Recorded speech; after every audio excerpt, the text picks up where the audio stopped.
Andito na naman tayo sa bago at patok na sangyupsalan sa Iloilo City. At hindi lang basta-basta sangyupsal ang matitirawan mo dito dahil mapifeel mo na parang nasa Korea ka kapag matilawan mo ang kanilang ginahain dito na pang Korean cuisine. Kaya perfect ang magkaon dito kasama ang iyong pamilya at barkada, and especially mag-celebrate ng iyong birthday dahil sa kanilang birthday promo. Kaya dali na kayo kay mapasol kita.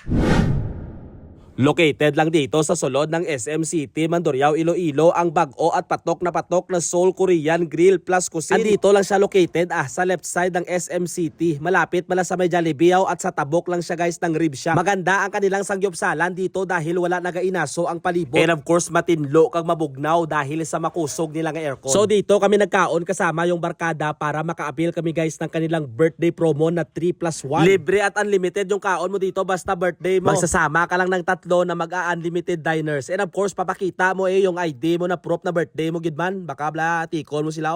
So, amo to no, dumating na dito guys yung aming mga orders. Yung ginpili pala namin dito guys is unlimited sangyupsal na merong unlimited pork and beef. Nag-add kami dito guys no ng kanilang a la carte katulad na lang ng egg roll na may creamy cheese on top. And of course, may init-init kag makahang-kahang kimchi stew, kag kimbap o kung susib na kung pagkatawag natin. And while nagahulat-hulat pa kami guys ng ibang mga order namin na hindi pa dumating, nagsugba na kami dito guys na kanilang baboy. Grabe, preska na preska yung mga karne guys at maaamoy mo talagang swabe talaga yung usok niya. Kanamit na blapudyo to na tidasok sa baba. So dumating na dito guys yung duwa ka klase nga fried chicken yung in-order namin sa kanila. Kanilang spicy fried chicken at kanilang plain fried chicken. Abi kay double check abi natin kung kompleto na yung mga orders natin. Ate daw kompleto naman yung mga orders natin. Hindi na tayo mapatumpik-tumpik. Masadya talaga mag-celebrate ng birthday mo dito guys dahil kakantahan ka talaga ng happy birthday. Bao do kahuluya kung mga damo nagkakaon.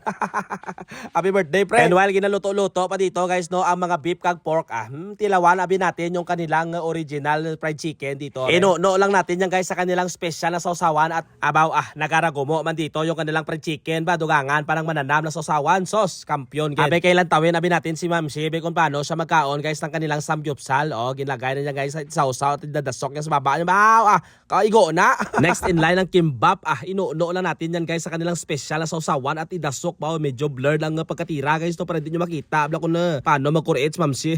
Ari kay pakitaan ta kayo kung paano kumain ng kimbap guys na kinakamay no hindi na uso chopstick Pinoy ba tayo? Baw daw madunlan mo. Masarap kainin basta kinakamay mo.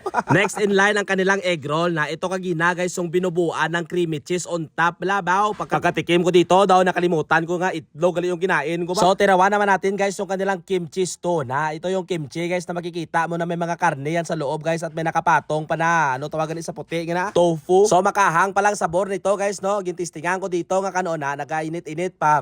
Kung di na paso yung baba mo kay hindi ka kabalo mag-ihop. Do nabugtawan man ako pagdasok ko sa baba ko guys no dapat gali hiyup-hiyupin mo at dahan-dahan lang pagdasok na ganyan pala. And basta mga Korean cuisine guys hindi talaga madudula yung kanilang ramen no. Si Ma'am Shi na bahala sa mga ramen diyan kay paborito talaga ni Ma'am Shi yung mga noodles katulad nito. Ito namang natirawan ko guys no isa sa mga a la carte nila dito na nakalimutan ko kung ano yung pangalan basta parang adobo yung timplada niya guys. Syempre hindi madudula yung anghang niya guys no dahil yan yung favorite ng mga Korean no mga maaanghang. Abe testingan tabi maglagay ng side dish dito sa kanilang lettuce kag idasok sa baba tabi baw daw baka katol ba.